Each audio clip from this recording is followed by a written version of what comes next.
They say if you go too deep into the woods north of Dalsland, where the moss grows thick and the air smells of rot and iron, you'll find the hollow.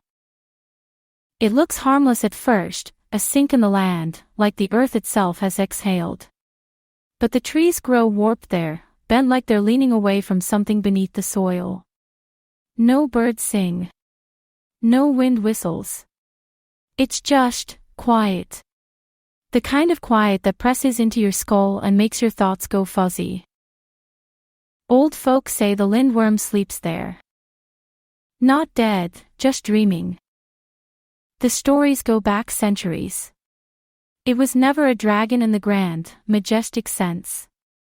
No, this thing was low and long, like a snake the size of a house, covered in ragged, moss-caked scales.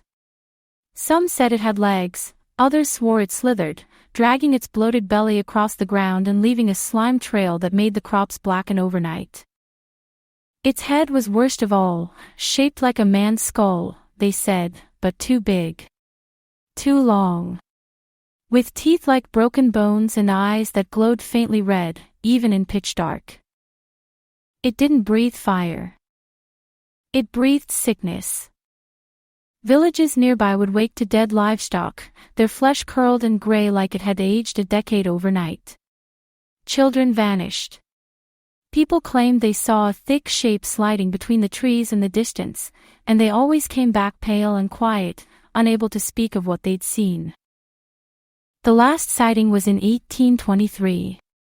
A trapper found claw marks on stone, 5 deep gashes gouged into granite, and a swath of crushed forest like something massive had turned over in its sleep.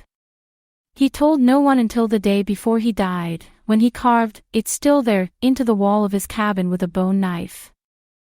They say you can still find the hollow if you go far enough off trail, past the forgotten markers and the tangled pine roots. If you stand there long enough, you might feel the ground shift. You might hear something breathing underfoot. But don't stay. Because the lindworm dreams of blood. And someday, it will wake.